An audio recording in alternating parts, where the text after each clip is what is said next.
بسم اللہ الرحمن الرحیم نحمدہ ونصلی علی رسولہ الکریم اما بعد باب النہی عن البول فی الجحر، سوراخ میں پیشاب کرنے کی ممانعت کے بارے میں یہ باب ہے۔ جحر ثقب فی الارض تحفرہ الحوام والسباع لانفسها۔ جحر زمین کے اس سوراخ کو کہا جاتا ہے جس کو جانور اور درندے وغیرہ اپنے لیے بناتے ہیں، اپنے لیے کھودتے ہیں، یا آپ یوں کہیں حفرۃ تأوی الیہا الحشرات والحیوانات، حفرۃ تأوی الیہا الحشرات والحیوانات، اس گڑھے کو کہا جاتا ہے جس کو حشرات الارض اور دیگر حیوانات اپنا ٹھکانہ بناتے ہیں، تو اس کو جحر کہا جاتا ہے۔ اس کی جمع آتی ہے جحرۃ، اجحار، اجحرۃ اور جحور۔ جحرۃ ایک، اجحار دو، اجحرۃ تین اور جحور یہ چار اس کی جمع آتی ہیں۔ اس باب میں رسول اللہ صلی اللہ علیہ وسلم نے اس باب کی حدیث میں سوراخ میں پیشاب کرنے کی ممانعت بیان کی گئی ہے۔ سوراخ میں پیشاب کرنے کی صورت میں سانپ، بچھو، چھپکلی یا دیگر حشرات الارض نکل کر آدمی کو نقصان پہنچا سکتے ہیں، پریشانی پیدا کر سکتے ہیں، تو رسول اللہ صلی اللہ علیہ وسلم نے رحمتاً و شفقتاً اس سے ممانعت فرمائی اور فرمایا کہ کوئی یہ نہ سوچے کہ سوراخ میں پیشاب کرنا زیادہ مناسب ہوگا۔ زیادہ مناسب اس لیے ہوگا کہ رشاش سے بچ جاؤں گا اور پیشاب پلٹ کر واپس نہیں آئے گا، پیشاب پلٹ کر اس سے میرے کپڑے یا میرے پاؤں وغیرہ ملوث نہیں ہوں گے۔ تو نبی علیہ الصلوۃ والسلام نے فرمایا کہ تصویر کا دوسرا رخ بھی دیکھ لینا چاہیے، جیسے کہ اس حدیث میں بیان ہوا ہے انہا مساکن الجن، تو یہ سوراخ مساکن الجن ہوتے ہیں۔ جن سے مراد وہ خاص مخلوق بھی ہو سکتی ہیں، احد الثقلین جو انسان کے بالمقابل ہوتا ہے، وہ جن بھی مراد ہو سکتا ہے، اس لیے کہ جنات سوراخوں میں رہتے ہیں۔ ایک ایک سوراخ میں پوری سلطنت جنات کی اور پورا قبیلہ جنات کا آباد ہوتا ہے۔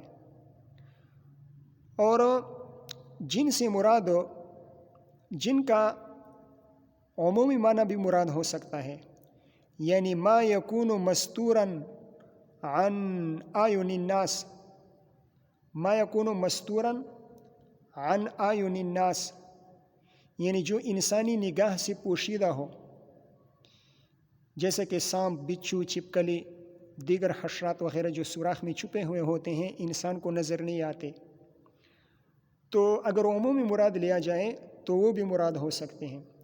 اس لیے کہ جیم، نون، نون یہ مادہ جہاں پر جمع ہو جائے تو اس میں استتار اور خفیہ کے معنی پائے جاتے ہیں۔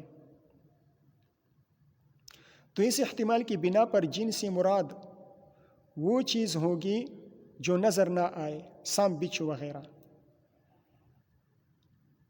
تو پیشاب کی صورت میں، سوراخ میں پیشاب کرنے کی صورت میں یہ چیزیں نکل کر انسان کو تکلیف پہنچا سکتے ہیں، ٹھیک ہے۔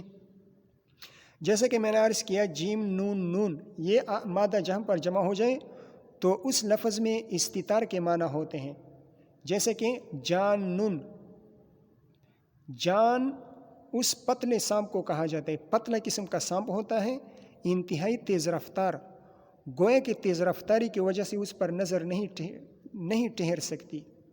اسی طرح جنت، جنت کو جنت اس لیے کہتے ہیں کہ وہ بھی انسانی نگاہ سے پوشیدہ ہوتی ہے۔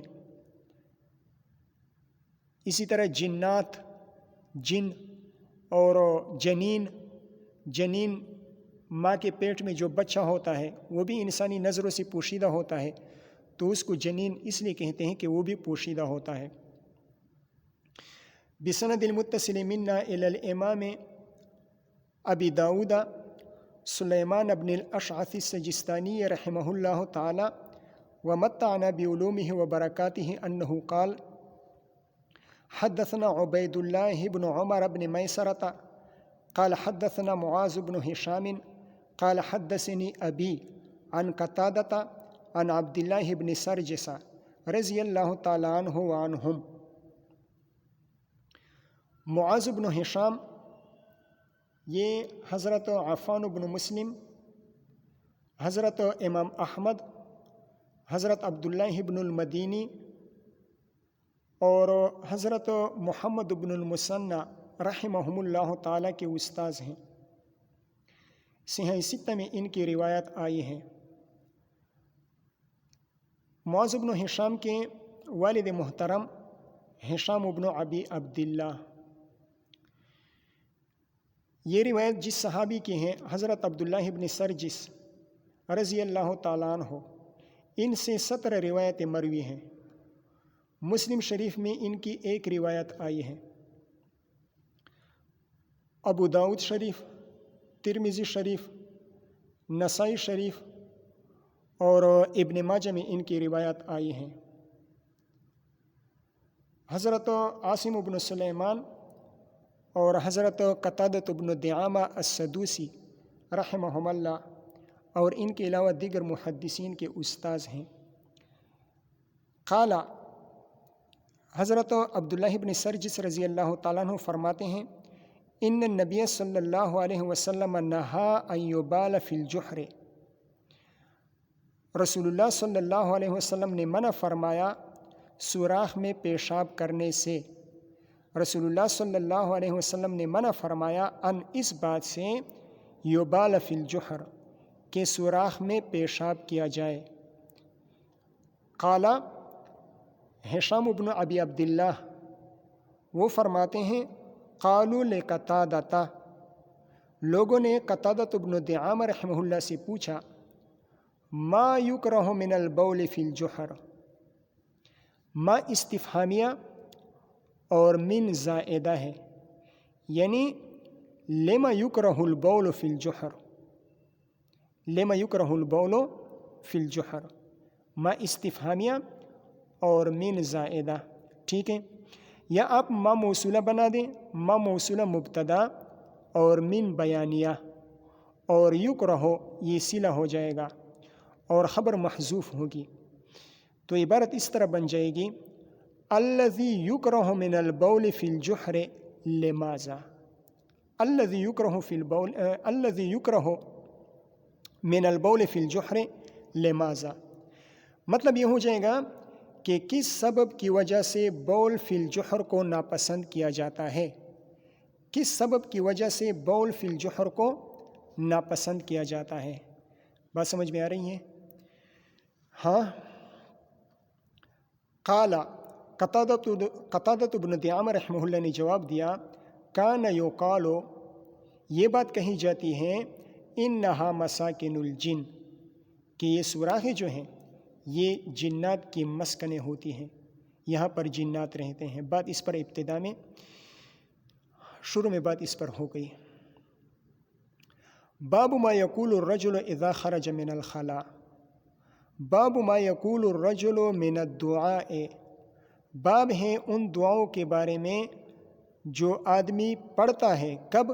اذا خرج من الخلاء، اذا خرج من محل قضاء الحاجہ، اذا خرج من محل قضاء الحاجہ۔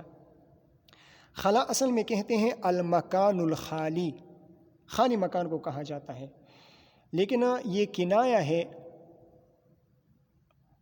قضاء حاجت کی جگہ سے، یعنی بیت الخلاء سے یہ کنایہ ہے۔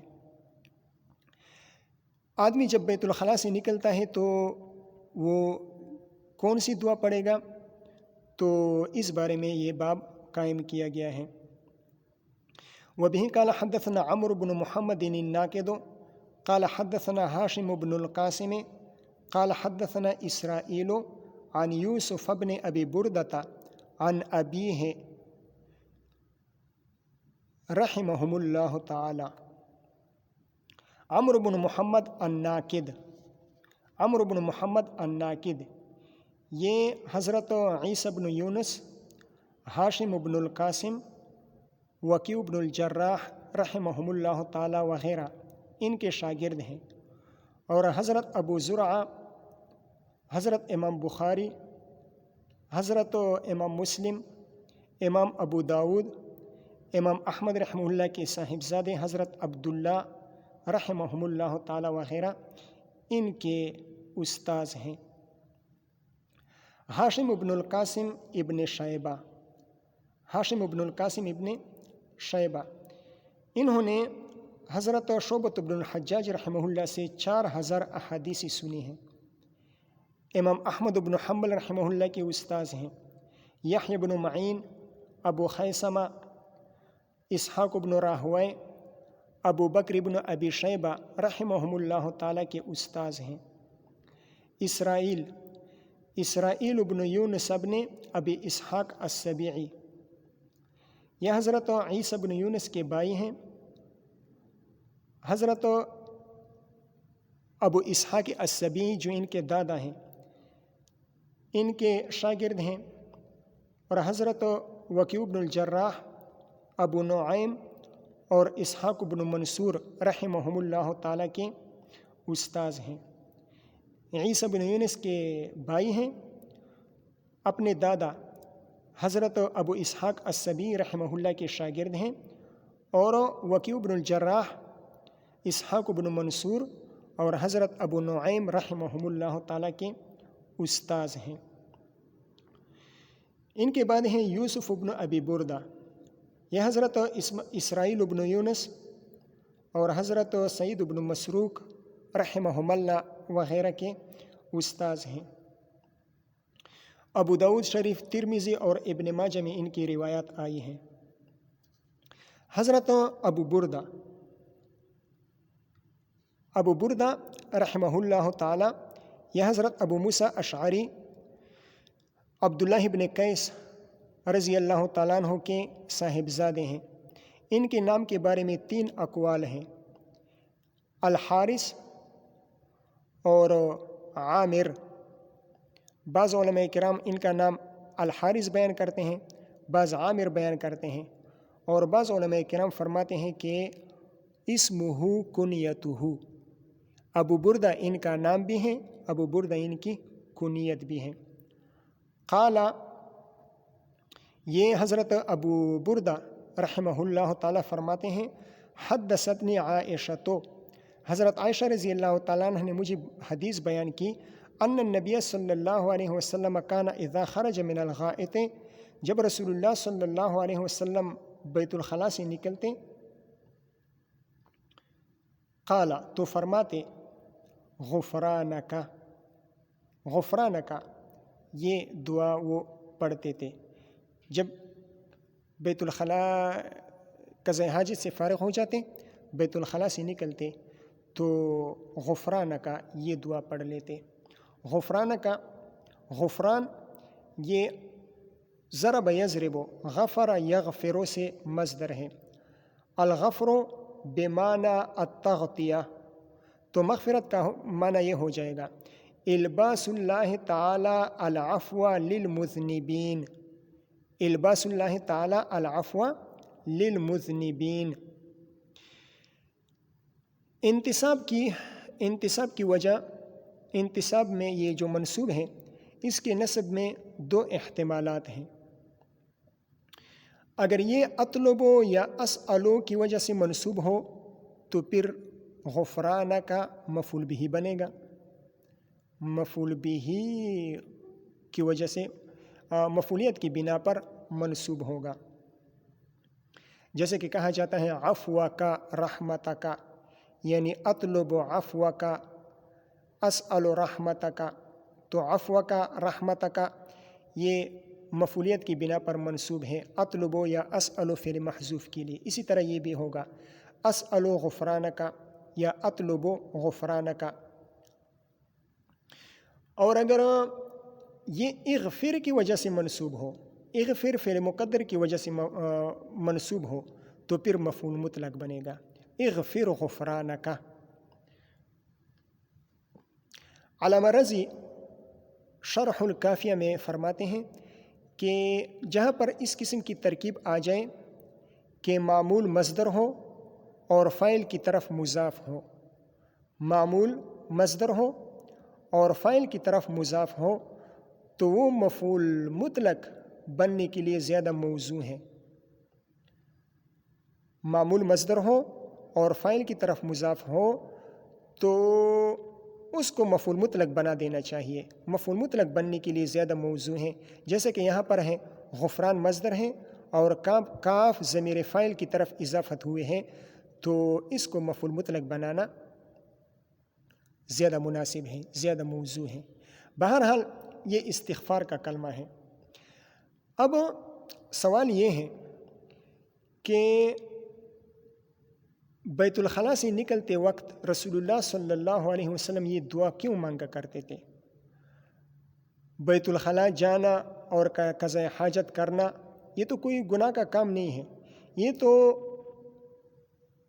بشری تقاضا ہے، ہر انسان کو پیش آ سکتا ہے، تو اس میں تو کوئی گناہ کا شائبہ تک نہیں ہے، تو رسول اللہ صلی اللہ علیہ وسلم استغفار کیوں کرتے تھے، مغفرت کیوں طلب کرتے تھے؟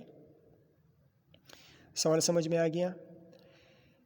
سوال یہ ہوا کہ بیت الخلاء جانا اور قضاء حاجت سے فارغ ہونا یہ کوئی گناہ کا کام تو نہیں ہے، تو جب گناہ کا کام نہیں ہے تو غفرانہ کا اغفر غفرانہ کا یا اسأل غفرانہ کا مغفرت طلب کرنے کا کیا مطلب ہو گیا؟ تو اس کے علماء کرام نے کئی سارے جوابات دیے ہیں۔ مثال کے طور پر ایک جواب یہ دیا ہے کہ حضور صلی اللہ علیہ وسلم جتنی دیر بیت الخلاء میں رہتے تو یہ مدت ترک ذکر میں گزر جاتا، تعطل عن ذکر میں گزر جاتا، اور رسول اللہ صلی اللہ علیہ وسلم اس کو تقصیر سمجھتے تھے کہ یہ میری طرف سے کوتاہی ہوئے ہیں، تو اس تقصیر پر اور اس کوتاہی پر وہ مغفرت طلب کیا کرتے تھے، استغفار پڑھا کرتے تھے۔ ٹھیک ہے، اس کو تقصیر کوتاہی سمجھتے تھے، تو اس کوتاہی اور تقصیر کے تدارک کے طور پر حضور صلی اللہ علیہ وسلم استغفار پڑھا کرتے تھے۔ ٹھیک ہے، دوسرا جواب علماء کرام نے یہ دیا ہے کہ حضور صلی اللہ علیہ وسلم اللہ تعالیٰ کا جتنا بھی شکریہ ادا کرتے، اللہ تعالیٰ کی نعمتوں کا جتنا بھی شکریہ ادا کرتے، اس شکریہ کو اور اس حمد کو رسول اللہ صلی اللہ علیہ وسلم ناکافی سمجھتے تھے۔ اللہ تعالیٰ نے حضور صلی اللہ علیہ وسلم یہ سوچا کرتے تھے کہ اللہ تعالیٰ نے مجھے کھلایا، اللہ تعالیٰ نے مجھے پلایا، اپنی نعمتوں سے تلذذ حاصل کرنے کا موقع فراہم فرمایا، تو اس کھانے پینے سے تلذذ حاصل کرنا اور پھر اس کو ہضم کرانا، پھر گندگی اور موذی مادے کے خروج کو آسان بنانا، تو یہ تمام کی تمام نعمتیں ہیں، تو ان نعمتوں پر جتنا بھی اللہ تعالیٰ کا شکر ادا کیا جائے کم ہے، تو اس وجہ سے رسول اللہ صلی اللہ علیہ وسلم استغفار کیا کرتے تھے، مغفرت طلب کیا کرتے تھے۔ یہ غذا جو انسان کھاتا ہے وہ کس طرح تیار ہوتا ہے؟ کسان فصل بوتے ہیں، کائنات کی مختلف طاقتیں اس میں سرگرم عمل ہو جاتی ہیں، پھر آخر میں جا کر یہ انسان کے لیے غذا بنتا ہے اور انسان اس کو کھا لیتا ہے، انسان کے لیے تغذی کا ذریعہ بنتا ہے۔ اب جب یہ کھانا اندر چلا گیا پیٹ میں تو اندر کی مشینری وہ عمل میں آ گئی، وہ سرگرم عمل ہو گئی۔ اندر کی مشینری نے اس خوراک کا تجزیہ کر لیا، یہ خوراک اندر جا کر تحلیل ہو جاتی ہیں، اس میں جو حیاتین ہیں اور مختلف قسم کے وٹامنز ہیں وہ الگ الگ ہو جاتے ہیں۔ کچھ وٹامنز دماغ کی طرف چلے جاتے ہیں، دماغ کی طرف منتقل ہو جاتے ہیں، کچھ ٹانگوں کی طرف منتقل ہو جاتے ہیں، کچھ ہاتھوں کی طرف چلے جاتے ہیں، اور ان اعضاء میں خون بن کر ان اعضاء کو طاقت فراہم کر دیتے ہیں۔ یہ سارا کا سارا عمل اندر ہی اندر ہوتا ہے۔ پھر جو فضول قسم کی چیزیں ہوتی ہیں وہ فضلہ بن کر نکل جاتی ہیں۔ اب دیکھو، اگر اندر کوئی تغیر واقع ہو جائے، اندرونی نظام میں کوئی خرابی پیدا ہو جائے تو انسان تکلیف میں پڑ جاتا ہے، مشقت میں پڑ جاتا ہے، تکلیف اور مشقت میں انسان مبتلا ہو جاتا ہے۔ جو غذا اس نے کھائی تھی اس غذا سے اندرونی عمل نتیجہ خیز تب بنے گا جب انسان کا ہاضمہ صحیح ہو۔ اگر انسان کا ہاضمہ صحیح نہیں ہوگا تو انسان کے لیے اپنی کھائی ہوئی غذا، وہ غذا جو اس نے بڑے شوق کے ساتھ، بڑی رغبت کے ساتھ جو غذا اس نے کھائی تھی، وہی لذیذ اور مرغوب غذا اس کے لیے درد سر بن جائے گی۔ اگر اندرونی نظام خراب ہو جائے، ہاضمہ خراب ہو جائے، تو یہ مرغوب اور لذیذ غذا اس کے لیے درد سر بن جائے گی۔ یہی وجہ ہے کہ ایک روایت میں آتا ہے کہ کھانا کھانے کے بعد یہ دعا پڑھنی چاہیے: الحمدللہ الذی اذاقنی لذتہ وابقى فی قوتہ واذهب عنی اذاہ۔ الحمدللہ الذی اذاقنی لذتہ، تمام تعریفیں اس ذات کے لیے ہیں، تمام تعریفیں اس اللہ کے لیے ہیں جس نے ہمیں اس کھانے کی لذت چکھائی، وَأَبْقَى فِيَّ قُوَّتَهُ، اور اس کھانے کی قوت میرے بدن میں برقرار رکھی، باقی رکھی، وَأَذْهَبَ عَنِّي أَذَاهُ، اور اس کھانے کا جو تکلیف دہ جو مادہ اس سے بن گیا وہ میرے بدن سے خارج کر دیا، مجھ سے ختم کر دیا۔ تو بعض روایت میں یہ دعا بھی منقول ہے۔ اسی طرح دارقطنی کی ایک روایت ہے، ابن عباس رضی اللہ تعالیٰ عنہما فرماتے ہیں کہ رسول اللہ صلی اللہ علیہ وسلم کھانے کے بعد یہ دعا پڑھا کرتے تھے: الحمدللہ الذی اخرج عنی ما یؤذینی وامسک علی ما ینفعنی۔ الحمدللہ الذی، تمام تعریفیں اس اللہ کے لیے ہیں، اخرج عنی ما یؤذینی، جس نے میرے بدن سے تکلیف دہ چیزوں کو نکال دیا، وامسک علی ما ینفعنی، اور میرے بدن میں باقی رکھا، میرے بدن میں رو کے رکھا منافع بخش چیزیں۔ تو یہ دعائیں روایات میں منقول ہیں۔ کھانے کو بات سمجھ میں آ رہی ہے یا نہیں؟ کھانے کو غذا کے طور پر کھانے سے لے کر اس کھانے کا فضلے کی شکل میں خارج ہونے تک، فضلے کی شکل میں بدن سے نکلنے تک، تمام کے تمام مراحل میں انسان پر بے شمار نعمتیں ہوتی ہیں، اور ان نعمتوں میں سے ہر نعمت ایک مستقل نعمت ہے، اور ہر مستقل نعمت ایک مستقل شکر کا متقاضی ہے۔ بے شمار نعمتیں، ہر نعمت مستقل نعمت، اور ہر مستقل نعمت متقاضی ہے مستقل شکر کا۔ لیکن ظاہر ہے کون اس کی طاقت رکھ سکتا ہے، کون اس کی یعنی کس کو اتنی توفیق مل سکتی ہے کہ صبح و شام اس پر نعمتوں کی بارش ہوتی رہے اور وہ ہر نعمت پر مستقل شکر ادا کرتا رہے۔ تو ظاہر ہے یہ کوئی انسانی بشر سے باہر کی چیز ہے، تو یہ کوتاہی کی بات ہے، تقصیر کی بات ہے، تو اس تقصیر پر انسان کہہ دیتا ہے غفرانک۔ بہرحال استغفار شکر کی تکمیل کا ایک اچھا عنوان ہے، استغفار شکر کی تکمیل کا ایک اچھا عنوان ہے۔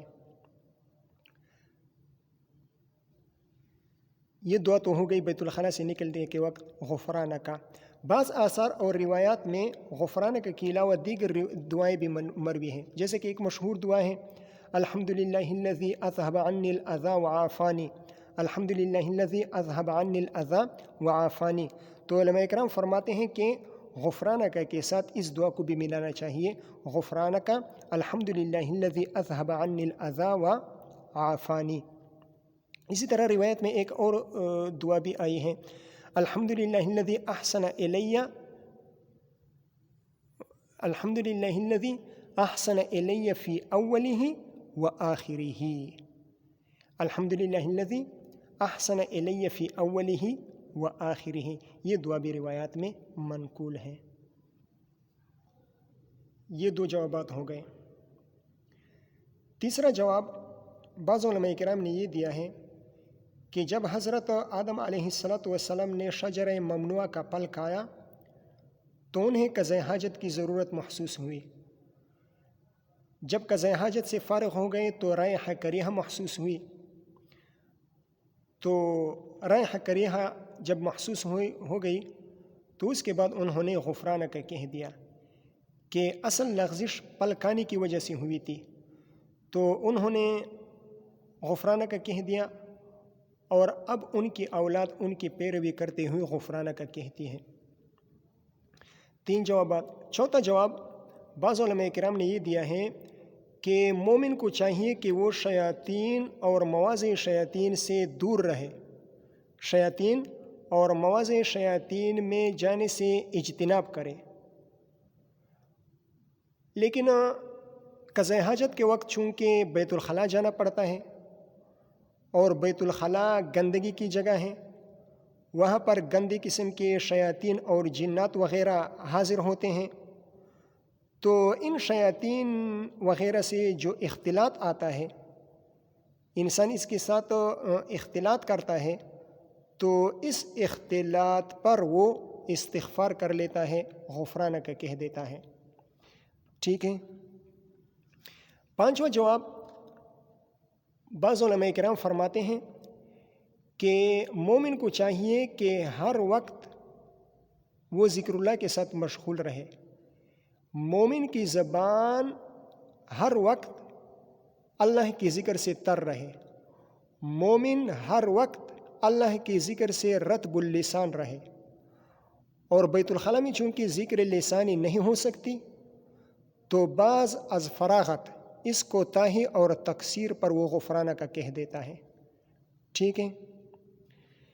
6واں جواب بعض علماء کرام فرماتے ہیں کہ بیت الخلاء سے نکلنے کے وقت جو مغفرت طلب کی جاتی ہے، تو اس کی وجہ یہ ہے کہ مومن کو چاہیے کہ اللہ تعالیٰ کی ہر نعمت پر فی الفور شکر ادا کرے۔ جب اللہ کی طرف سے کوئی نعمت ہوتی ہے تو فوراً اس پر اللہ کا شکر ادا کرنا چاہیے، اور بیت الخلاء میں چونکہ وہ شکر باللسان فوراً ادا نہیں کر سکتا، زبان سے فوراً شکر ادا نہیں کر سکتا، تو اس لیے جب وہ باہر آ جاتا ہے تو فوری شکر میں جو تقصیر اور کوتاہی ہوئی تھی اس پر وہ غفرانک کہہ دیتا ہے، مغفرت طلب کر لیتا ہے۔ 7واں اور آخری جواب حضرت گنگوہی رحمہ اللہ فرماتے ہیں کہ جب انسان قضاء حاجت کرتا ہے تو قضاء حاجت کے وقت اس کی نگاہ، وہ جب انسان قضاء حاجت کرتا ہے تو قضاء حاجت کے وقت وہ اپنی نجاستوں کا مشاہدہ کر لیتا ہے۔ انسان قضاء حاجت کے وقت اپنی نجاستوں کا مشاہدہ کر لیتا ہے، اور ان ظاہری نجاستوں کو دیکھتے ہوئے اس کا دھیان اور اس کا خیال باطنی نجاستوں کی طرف چلا جاتا ہے۔ ظاہری نجاستوں کو دیکھتے وقت باطنی نجاستوں کا استحضار ہو جاتا ہے۔ رذائل نفس ہو گئے، گناہ، معاصی، منکرات، کینہ، بغض وغیرہ، ان نجاستوں کا استحضار ہو جاتا ہے، تو ان باطنی نجاستوں پر وہ استغفار کر لیتا ہے، غفرانک کہہ دیتا ہے۔ اس لیے کہ جس طرح ظاہری نجاستوں سے استبراء ضروری ہے، جس طرح ظاہری نجاستوں سے استبراء مقصود ہے، اسی طرح باطنی نجاستوں سے بھی استبراء مقصود ہے۔ باطنی نجاستوں سے بھی اپنے آپ کو پاک کرنا ضروری ہے۔ ٹھیک ہے، یہ 7 جوابات ہو گئے جس کو علماء کرام نے ذکر فرمایا ہے۔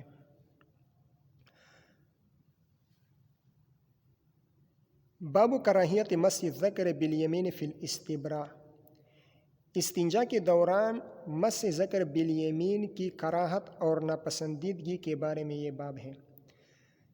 ترجمۃ الباب کا حاصل اور خلاصہ یہ ہے کہ استنجا کی حالت میں نہ تو استنجا میں یمین کا استعمال کرنا چاہیے، دائیں ہاتھ کا استعمال نہیں کرنا چاہیے، اور نہ اس حالت میں امساک الذکر بالیمین ہونا چاہیے، ذکر کو دائیں ہاتھ سے نہیں پکڑنا چاہیے، دونوں چیزوں سے بچنا چاہیے۔ ایک ہے استنجا میں یمین کا استعمال کرنا،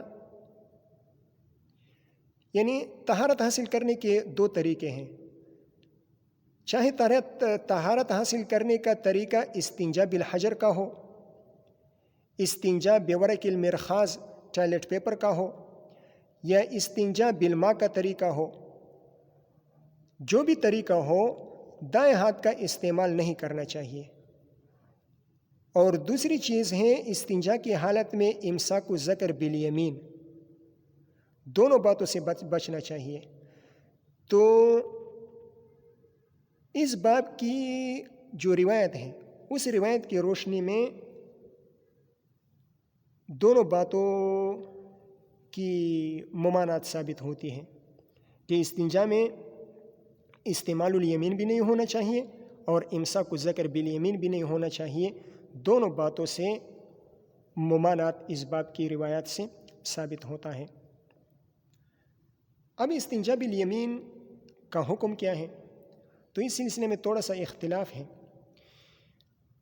اگر کوئی عذر ہو پھر تو دائیں ہاتھ سے استنجا کرنے میں کوئی حرج نہیں ہے۔ عذر کا مطلب یہ ہے کہ بائیں ہاتھ میں درد ہو جس کی وجہ سے دائیں ہاتھ استعمال کرنا ناگزیر ہو، بائیں ہاتھ سے استنجا نہیں کر سکتا، بائیں ہاتھ میں درد ہے، یا مقتول ید الیسریٰ ہے، بائیں ہاتھ کٹا ہوا ہے، تو اس صورت میں دائیں ہاتھ سے استنجا کرنا بالاتفاق بغیر کسی کراہت کے جائز ہے۔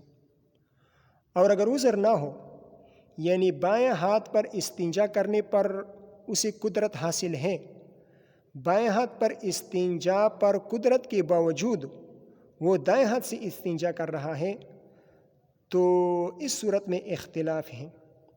ائمہ ثلاثہ کے ہاں بائیں ہاتھ صحیح ہے، صحیح سلامت ہیں، بائیں ہاتھ سے استنجا پر قدرت ہے، لیکن اس کے باوجود وہ دائیں ہاتھ سے استنجا کر رہا ہے تو یہ مکروہ تنزیہی ہے۔ اور امام احمد اور داؤد بن علی الظاہری رحمہم اللہ کے ہاں مکروہ تحریمی ہیں۔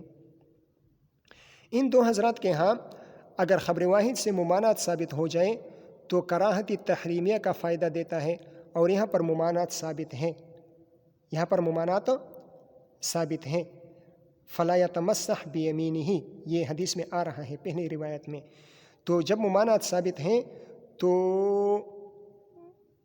کراہت تحریمیہ کا فائدہ دے گا، اس لیے کہ ان کے ہاں اگر خبر واحد سے ممانعت ثابت ہو جائیں، خبر واحد میں ممانعت آ جائیں تو وہ ممانعت کراہت تحریمیہ کا فائدہ دیتا ہے۔ لیکن ائمہ ثلاثہ کہتے ہیں کہ ٹھیک ہے ممانعت تو آئی ہے، لیکن یہ ممانعت آداب میں آئی ہیں، عبادت میں نہیں آئی۔ اور آداب کا قاعدہ یہ ہے کہ اگر امر آ جائے تو اس سے استحباب ثابت ہوتا ہے، اور اگر نہیں آ جائے تو اس سے کراہت تنزیہیہ ثابت ہوتا ہے۔ آداب کا قاعدہ کیا ہے؟ آداب کا قاعدہ یہ ہے کہ اگر آداب کے باب میں امر آ جائے تو اس سے استحباب ثابت ہوتا ہے، اور اگر نہیں آ جائے تو اس سے کراہت تنزیہیہ ثابت ہوتی ہے۔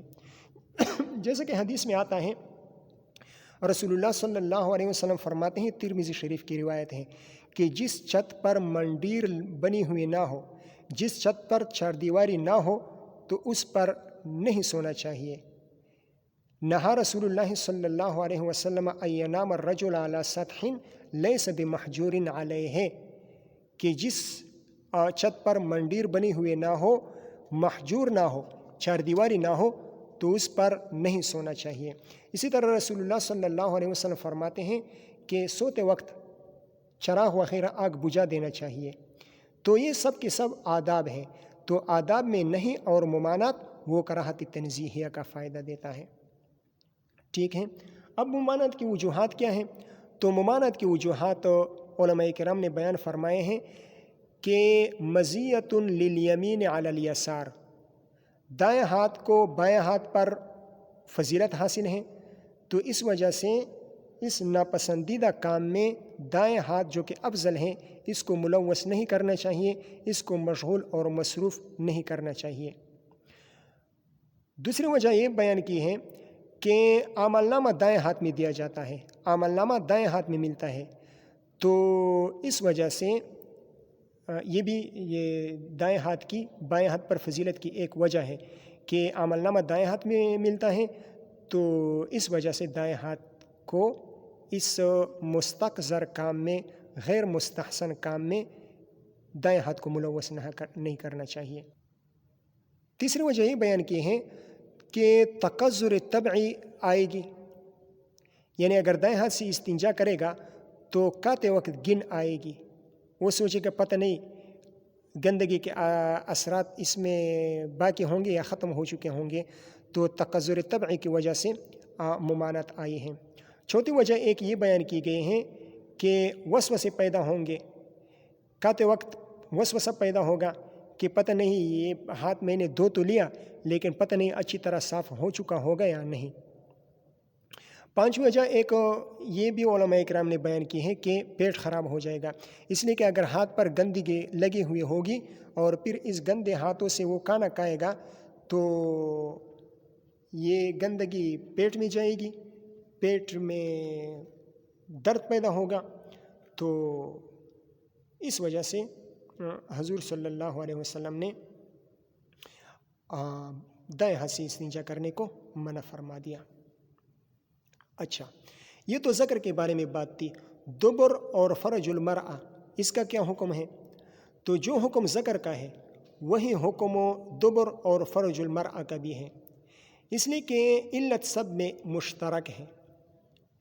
یہ جو 4-5 وجوہات ممانعت کی بیان ہو گئی ذکر سے استنجا کے بارے میں، یہ ذکر کے بارے میں جو ممانعت کی وجوہات بیان ہو گئی، یہی وجوہات دبر اور فرج المرأہ میں بھی چل سکتی ہیں۔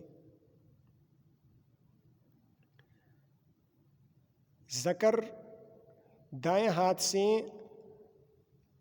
ذکر کو دھونا، یعنی آگے والا استنجا کرنا دائیں ہاتھ سے، اس کی ممانعت کی جو وجوہات بیان ہو گئی، یہی وجوہات دبر اور فرج المرأہ میں بھی آ سکتی ہیں، تو علت مشترک ہیں۔ تو دبر اور فرج المرأہ اس کو قیاس کیا جائے گا ذکر پر۔ بات سمجھ میں آ رہی ہے یا نہیں؟ وبه قال حدثنا مسلم بن ابراہیم وموسى بن اسماعیل قال حدثنا ابان قال حدثنا يحيى عن عبد الله بن ابي قتادة عن ابيه رضی اللہ تعالی عنہ وعنہم۔ ابان یہ حضرت قتادہ بن دعامہ، یحییٰ بن ابی کثیر رحمہم اللہ وغیرہ کے شاگرد ہیں، اور ابو داؤد طیالسی، حبان بن ہلال، عفان بن مسلم، مسلم بن ابراہیم، موسیٰ بن اسماعیل رحمہم اللہ تعالی کے استاذ ہیں۔ مسلم شریف اور ابو داؤد شریف میں ان کی روایات آئی ہیں۔ عبداللہ بن ابی قتادہ، یہ حضرت اسماعیل بن ابی خالد، حضرت یحییٰ بن ابی کثیر، حضرت بکیر بن عبداللہ رحمہم اللہ تعالیٰ کے استاذ ہیں۔ ابو قتادہ الحارث بن ربعی بن بلدمہ، الحارث بن ربعی بن بلدمہ، الحارث ان کا نام تھا، فارس رسول اللہ، 170 حدیثوں کے راوی ہیں، 11 روایتیں متفق علیہ ہیں، اور جو صرف بخاری شریف میں آئی ہیں وہ 2 ہیں، اور جو صرف مسلم شریف میں آئی ہیں وہ 8 روایات ہیں۔ اپنے صاحبزادے کے استاذ ہیں حضرت ابو سعید خدری، حضرت جابر بن عبداللہ، حضرت سعید بن المسیب، حضرت عبداللہ بن نافع رضی اللہ تعالیٰ عنہم کے استاذ ہیں۔ صحیح ستہ میں ان کی روایات آئی ہیں۔ یہ حضرت ابو قتادہ رضی اللہ تعالیٰ عنہ فرماتے ہیں، فرماتے ہیں قال نبی اللہ صلی اللہ علیہ وسلم، اللہ کے نبی نے فرمایا، اذا بال احدکم، جب تم میں سے کوئی پیشاب کرے، فلا یمس ذکرہ وکذا دبرہ، دبر کو بھی اس پر قیاس کر لیں ذکر پر، فلا یمس ذکرہ تو وہ اپنے ذکر کو نہ چھوئے، فلا یأخذ ذکرہ بیمینہ، دائیں ہاتھ سے، وَإِذَا أَتَى الْخَلَاءَ، اور جب وہ اذا اتا موضع قضاء الحاجہ، جب وہ قضاء حاجت کی جگہ پر آ جائیں، فبالا، بالا کو بھی لگا دے ساتھ، فبالا، اور وہ پیشاب کر لیں، فلا یتمسح بیمینہ، تو اپنے دائیں ہاتھ کے ساتھ استنجا نہ کرے۔ یہی وہ جگہ ہے جس سے، یہی وہ جملہ ہے فلا یتمسح بیمینہ، تو دائیں ہاتھ سے استنجا نہ کریں۔ اس جملے سے امام احمد اور امام داؤد بن علی الظاہری رحمہ اللہ نے استدلال فرمایا تھا کہ دیکھیں دائیں ہاتھ سے استنجا کرنے سے ممانعت آئی ہے، اور ان کے ہاں خبر واحد میں اگر ممانعت آ جائے تو کراہت تحریمیہ اس سے ثابت ہو سکتی ہے۔ علامہ عینی رحمہ اللہ فرماتے ہیں کہ فلا یتمسح بیمینہ، اس کو جمہور نے نہیں تنزیہ پر محمول کیا ہے، اور داؤد بن علی الظاہری رحمہ اللہ نے نہیں تحریمی پر اس کو محمول کیا ہے۔ وَإِذَا شَرِبَ، اور جب پیے، شربہ کا مفعول حذف ہے عموم کے لیے، یعنی جو کچھ بھی ہو، پینے کی چیز ہو، پانی ہو، شربت ہو، چائے ہو وغیرہ، فلا یشرب نفسا واحدا، یہ نہیں ارشادی ہے، فلا یشرب نفسا واحدا، تو ایک ہی سانس میں نہ پیے، اس لیے کہ اگر ایک ہی سانس میں پیے گا تو پھر پندہ پڑنے کا خطرہ ہوتا ہے، یعنی یہ پینے کی چیز سانس کی نالی میں جانے کا خطرہ ہو سکتا ہے، تو اس وجہ سے رسول اللہ صلی اللہ علیہ وسلم نے ارشاداً امت کی رہنمائی کرتے ہوئے ایک ہی سانس میں پینے سے منع فرمایا۔ بات سمجھ میں آ رہی ہے؟ وبه قال حدثنا محمد بن آدم بن سليمان المسيسي قال حدثنا ابن أبي زائدة قال حدثنا أبو أيوب يعني الإفريقية عن عاصم عن المسيب بن رافع ومعبد عن حارثة بن وهب الخزاعي رضی اللہ تعالی عنہ وعنہم۔ محمد بن آدم، یہ حضرت ابن ابی زائدہ، حضرت عبداللہ بن المبارک رحمہ اللہ وغیرہ کے شاگرد ہیں، اور حضرت امام ابو داود، امام نسائی اور ابو حاتم الرازی رحمہ اللہ تعالیٰ کے استاذ ہیں۔ ابو ایوب الافریقی عبداللہ بن علی، یہ حضرت صفوان بن سلیم، علامہ ابن شہاب زہری اور سالم بن ابی النضر رحمہم اللہ تعالیٰ کے شاگرد ہیں، اور موسیٰ بن عقبہ اور ابن ابی زائدہ رحمہم اللہ کے استاذ ہیں۔ ان کے بعد ہیں عاصم بن بہدلہ، یہ حضرت ابو وائل کے شاگرد ہیں، ابو رزین کے شاگرد ہیں، ابو صالح السمان رحمہم اللہ کے شاگرد ہیں، اور سلیمان بن مہران اعمش، منصور بن المعتمر، سفیان بن سعید الثوری اور سفیان بن عیینہ رحمہم اللہ تعالیٰ کے استاذ ہیں۔ مسیب بن رافع الاسدی، یہ حضرت براء بن عازب کے شاگرد ہیں، حضرت ابو سعید خدری، جابر بن سمرہ، اسود بن یزید رضی اللہ تعالیٰ عنہم ان کے شاگرد ہیں، تمام صحاح میں ان کی روایات آئی ہیں۔ معبد بن خالد، یہ حضرت حارثۃ بن وہب، نعمان بن بشیر، عبداللہ بن شداد رحمہم اللہ تعالیٰ کے شاگرد ہیں، اور سفیان بن سعید الثوری، شعبۃ بن الحجاج، عاصم بن بہدلہ رحمہم اللہ کے استاذ ہیں، تمام صحاح میں ان کی روایات آئی ہیں۔ حدیث کے راوی حارثۃ بن وہب الخزاعی رضی اللہ تعالیٰ عنہ، ان سے 6 روایتیں مروی ہیں، 4 روایتیں متفق علیہ ہیں بخاری اور مسلم میں، اور 2 روایتیں باقی کتابوں میں آئی ہیں۔ قالا، یہ حارثۃ بن وہب الخزاعی رضی اللہ تعالیٰ عنہ فرماتے ہیں، حدثتنی حفصۃ زوج النبی رضی اللہ تعالیٰ عنہ، حفصہ رضی اللہ تعالیٰ عنہ، ان سے 60 روایتیں مروی ہیں، 3 روایتیں متفق علیہ ہیں اور 6 روایتیں صرف مسلم شریف میں آئی ہیں۔ مجھے حدیث بیان کی حضرت حفصہ رضی اللہ تعالیٰ عنہ نے، قالت، وہ فرماتی ہیں، ان النبی صلی اللہ علیہ وسلم کان یجعل یمینہ لطعامہ وشرابہ وثیابہ، رسول اللہ صلی اللہ علیہ وسلم مقرر کیا کرتے تھے اپنا دایاں ہاتھ کھانے کے لیے، پینے کے لیے، اور ثیابہ میں 2 احتمالات ہیں، وہ بعد میں بیان کرتے ہیں۔ کان یجعل یمینہ لطعامہ وشرابہ، یعنی یأخذ الطعام والشراب بیدہ الیمنی ویأکل ویشرب بیدہ الیمنی،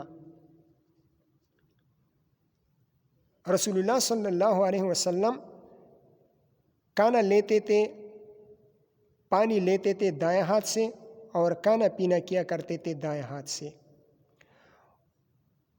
وَيَجْعَلُ شِمَالَهُ لِمَا سِوَى ذَلِكَ، اور دائیں ہاتھ مقرر کیا کرتے تھے ان کے علاوہ کاموں کے لیے، یعنی بیت الخلاء کے لیے، اور جو چیزیں غیر مستحسن کام ہوتے ہیں ان کے لیے رسول اللہ صلی اللہ علیہ وسلم بائیں ہاتھ مقرر کیا کرتے تھے۔ یہ اس قسم کے کام رسول اللہ صلی اللہ علیہ وسلم بائیں ہاتھ سے کیا کرتے تھے۔ اچھا، ایک اشکال وہ رہ گیا مجھ سے، یہاں پر ایک اشکال آتا ہے۔ اشکال یہ ہے کہ استنجا کرتے وقت کون سی ہیئت اختیار کرنی چاہیے، کون سی صورت اختیار کی جائے گی؟ یعنی اگر ڈیلے کو پکڑتا ہے دائیں ہاتھ سے اور ذکر کو پکڑتا ہے بائیں ہاتھ سے، تو دائیں ہاتھ سے استنجا کرنا لازم آیا اور دائیں ہاتھ سے استنجا کرنا ممنوع ہے۔ اور اگر اس کے بالعکس صورت اختیار کرتا ہے، یعنی ڈیلے کو بائیں ہاتھ سے پکڑتا ہے اور ذکر کو دائیں ہاتھ سے پکڑتا ہے، تو امساک الذکر بالیمین لازم آیا، مس ذکر بالیمین لازم آیا، اور دونوں باتیں ممنوع ہیں۔ استنجا بالیمین یہ بھی ممنوع ہے اور مس ذکر بالیمین یہ بھی ممنوع ہے۔ تو کون سی ہیئت اور کون سی صورت اختیار کرنی چاہیے؟ تو اس کے علماء کرام نے جوابات دیے ہیں۔ ایک جواب تو یہ دیا ہے کہ کوئی بڑا سا پتھر جو حرکت دینے سے حرکت نہ کرتا ہو، اپنی جگہ سے ہٹتا نہ ہو، اس کو تلاش کر لیا جائے، پھر بائیں ہاتھ سے ذکر کو پکڑ لیا جائے اور اس بڑے پتھر کے ساتھ رگڑ دیا جائے، یا اگر پتھر نہ مل رہا ہو تو پھر دیوار کے ساتھ رگڑا جائے، اور کچھ بھی نہ ہو، نہ بڑا پتھر میسر ہو اور نہ دیوار میسر ہو، تو پھر وہ مقعد زمین پر رکھ لیں اور ڈینے یا پتھر کو پاؤں کی 2 بڑی انگلیوں کے درمیان پکڑ لیں اور پھر ذکر کو اس پر رگڑ دیں۔ لہٰذا یمین کا استعمال بالکل لازم نہیں آئے گا۔ لیکن یہ بڑا عجیب صورت یہ بن جائے گی، آدمی مقعد زمین پر رکھا ہوا ہو اور انگلیوں کے یعنی جو پاؤں کی جو بڑی انگلیاں ہیں ان کے درمیان پتھر پکڑ رکھا ہو اور ذکر کو اس پر رگڑ رہا ہو، تو یہ تو بڑی یعنی عجیب شکل و صورت بن جائے گی، عجیب حیات بن جائے گی، تو مسئلہ مشکل ہو گیا۔ تو اس وجہ سے بعض علماء کرام فرماتے ہیں کہ استنجا بالیمین کی جو ممانعت ہے وہ دبر کے ساتھ خاص ہیں۔ استنجا بالیمین کی ممانعت وہ دبر کے ساتھ خاص ہیں، اور مس کی ممانعت وہ ذکر کے ساتھ خاص ہیں۔ استنجا بالیمین کی ممانعت دبر کے ساتھ خاص ہیں اور مس کی ممانعت ذکر کے ساتھ خاص ہیں، لہٰذا کوئی اشکال وارد نہیں ہوگا۔ لیکن یہ بات درست نہیں ہے۔ کیوں؟ یہ بات اس لیے درست نہیں ہے کہ مس اگرچہ ذکر کے ساتھ خاص ہے لیکن دبر کو اس پر قیاس کیا جائے گا۔ مس ذکر کے ساتھ خاص ہے لیکن دبر کو اس پر قیاس کیا جائے گا، جیسے کہ وجوہات میں نے عرض کر دیا کہ جو وجوہات مس ذکر بالیمین میں ہیں، یعنی دائیں ہاتھ سے ذکر کو پکڑنے کی جو وجوہات ہیں وہی وجوہات دبر میں بھی آ سکتی ہیں، تو دبر کو قیاس کیا جائے گا ذکر پر۔ دوسری بات یہ ہے کہ تنصیص علی ذکر کا مفہوم مخالف وہ معتبر نہیں ہوتا۔ تنصیص علی ذکر کا مفہوم مخالف وہ مراد نہیں لیا جاتا، یعنی اگر کسی چیز کی تصریح ہو جائے تو اس کے مادہ کی نفی مقصود نہیں ہوتی، لہٰذا ذکر ہو یا دبر ہو یا فرج المرأہ ہو، سب کا یہی حکم ہوگا۔ بہرحال آج کل صورتحال بہت آسان ہے۔ آج کل آپ دیکھتے ہیں لوگ استنجا کرتے ہیں لیکن یکسر دائیں ہاتھ کے استعمال کی نوبت نہیں آتی، لہٰذا ان تکلفات میں پڑھنے کی اور دور اذکار جوابات ذکر کرنے کی قطعاً کوئی ضرورت نہیں ہے۔ بغیر مس ذکر بالیمین استنجا ہو سکتا ہے، یہ بات ہو گئی۔ اب دیکھیں، پہلی روایت میں یہ بات بیان ہو گئی کہ فلا یتمسح بیمینہ واذا اتی الخلاء فلا یتمسح بیمینہ، اسی طرح اذا بلع احدکم فلا یمس ذکرہ بیمینہ۔ اس پہلی روایت سے یہ معلوم ہو گیا کہ مس ذکر حالت البول ممنوع ہے، لیکن حالت البول کے علاوہ جو احوال ہیں، عام احوال، اس میں مس ذکر بالیمین کا کیا حکم ہے؟ حالت البول تو مس ذکر بالیمین ممنوع ہے، لیکن حالت البول کے علاوہ جو عام احوال ہیں ان میں مس ذکر بالیمین کا کیا حکم ہے؟ تو جہاں پر ہم نے عبارت روک دی روایت نمبر 32، اس کے بعد جو روایت ہے روایت نمبر 33، روایت نمبر 33 سے معلوم ہوتا ہے کہ یہ حکم عمومی ہے، یہ حکم عمومی ہے، یعنی حالت البول اور غیر حالت البول دونوں صورتوں میں مس ذکر بالیمین ممنوع ہوگا۔ دوسرا، دلالت النص سے بھی یہ بات ثابت ہوتی ہے کہ غیر حالت البول میں بھی مس ذکر ممنوع ہونا چاہیے۔ ہم استدلال کریں گے ادنا سے اعلیٰ کی طرف، استدلال کریں گے ادنا سے اعلیٰ کی طرف۔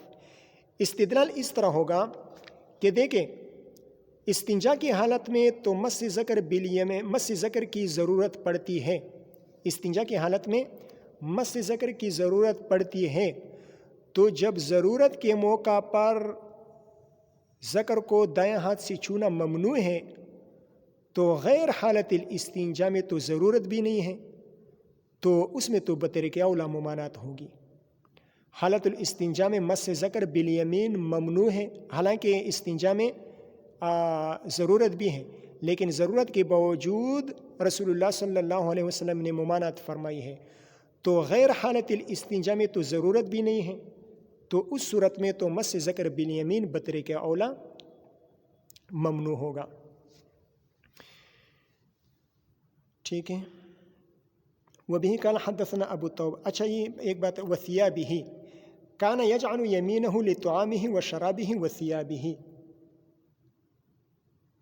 ثيابه اس میں دو احتمالات ہیں۔ ایک احتمال یہ ہے کہ جب رسول اللہ صلی اللہ علیہ وسلم کپڑا پہننے کے لیے لیتے تھے، کوئی آپ کو کپڑا دیتا تھا اور آپ لیتے تو دائیں ہاتھ سے لیتے تھے، جیسے کہ کانا کانی کے لیے لقمہ دائیں ہاتھ سے لیتے تھے، اسی طرح اگر کسی سے کپڑا وصول کرتے تو دائیں ہاتھ سے وصول کرتے۔ ایک یہ احتمال۔ دوسرا احتمال یہ ہے کہ جب کپڑا پہنتے تھے تو پہلے دائیں آستین میں ہاتھ ڈالتے تھے، پھر بائیں آستین میں ہاتھ ڈالتے تھے۔ یہ دو احتمالات ہیں۔ وبه قال حدثنا ابو توبہ قال حدثنا عیسی بن یونس۔ اچھا، امام نووی رحمہ اللہ نے ایک بات بیان فرمائی ہے۔ امام نووی رحمہ اللہ فرماتے ہیں کہ جو کام تکریم اور تشریف کے ہوں، یعنی جو کام مستحسن سمجھے جاتے ہوں، مثال کے طور پر کپڑا یا شلوار پہننا، جوتے یا موزے پہننا، مسجد میں داخل ہونا، مسواک کرنا، سرما لگانا، ناخن کاٹنا، مونچھ کتروانا، یا بالوں میں کنگھی کرنا، یا اللہ آپ کا بھلا کرے بغل کے بال صاف کرنا، سر منڈوانا، اور نماز میں سلام پھیرنا، اور اسی طرح اعضائے وضو کو دھونا، تو اس قسم کے کاموں میں، اس طرح بیت الخلاء سے نکلنا، اکل و شرب مصافحہ وغیرہ، تو اس قسم کے کاموں میں تیامن مستحب ہے۔ اس قسم کے کاموں میں تیامن مستحب ہے، یعنی دائیں ہاتھ سے کرنا مستحب ہے۔ اور جو کام غیر مستحسن سمجھے جاتے ہوں، جو مستقذر سمجھے جاتے ہوں، جیسے کہ بیت الخلاء میں داخل ہونا، مسجد سے نکلنا، ناک صاف کرنا، اسی طرح اللہ آپ کا بھلا کرے استنجا کرنا، کپڑے نکالنا، جوتے نکالنا، موزے وغیرہ نکالنا، تو اس قسم کے کاموں میں تیاسر مستحب ہے۔ اور اول ذکر کاموں میں تیامن کا استحباب، اور آخر ذکر کاموں میں تیاسر کا استحباب، یہ کیوں ہے؟ کرامت الیمین اور شرافت الیمین، کہ دائیں ہاتھ کو بائیں ہاتھ پر شرف حاصل ہے، فضیلت حاصل ہے، تو اس وجہ سے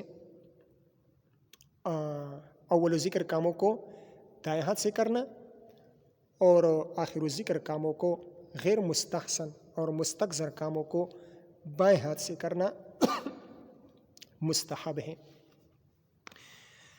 آگے چلیے، وبه قال حدثنا ابو توبہ قال حدثنا عیسی بن یونس عن ابن ابی عروبہ عن ابی معشر عن ابراہیم عن عائشہ رضی اللہ تعالی عنہا وعنہم۔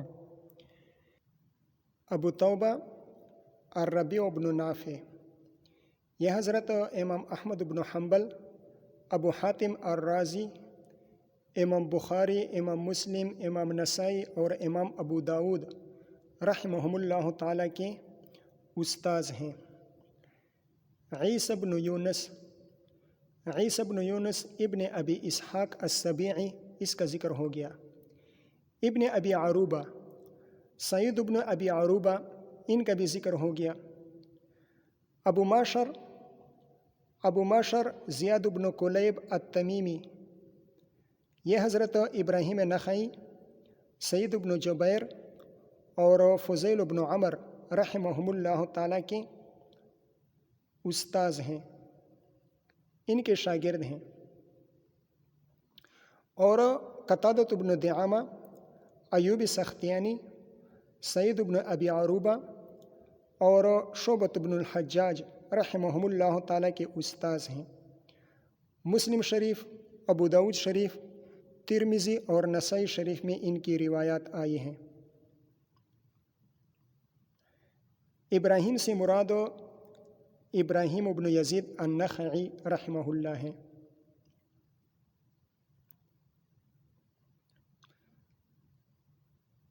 حضرت ابراہیم بن یزید النخعی رحمہ اللہ فرماتے ہیں، حضرت عائشہ رضی اللہ تعالیٰ عنہ سے روایت کرتے ہیں، قالت، حضرت عائشہ رضی اللہ تعالیٰ عنہ فرماتی ہیں، کانت ید رسول اللہ صلی اللہ علیہ وسلم الیمنی لطہورہ و طعامہ۔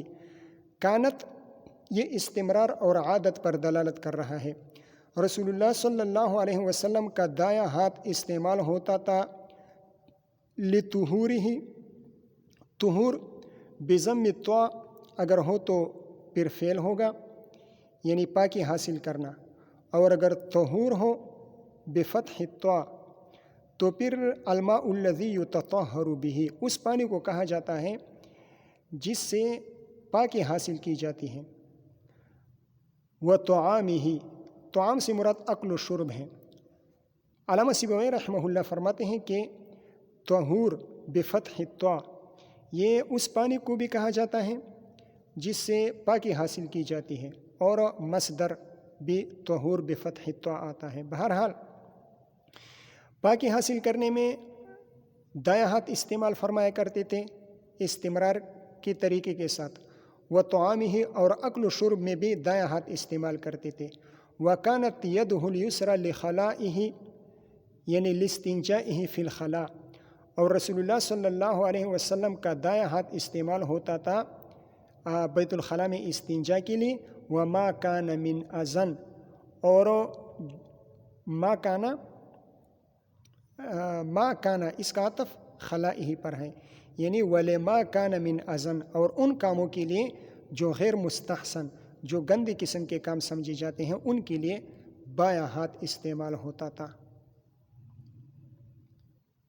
وبه قال حدثنا محمد بن حاتم بن بزيع قال حدثنا عبد الوهاب بن عطاء عن سعيد عن أبي معشر عن إبراهيم عن الأسود عن عائشة رضی اللہ تعالی عنہ وعنہم۔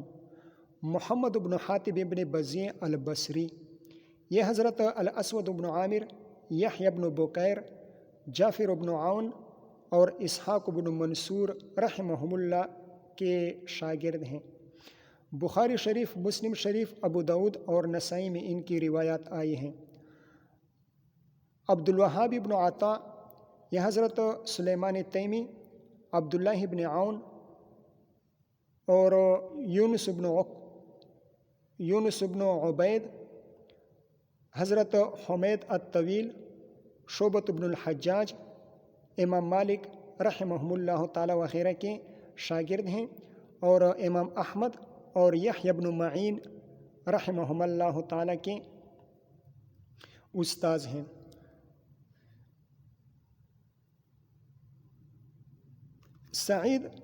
سعید سے مراد سعید بن ابی عروبہ ہیں۔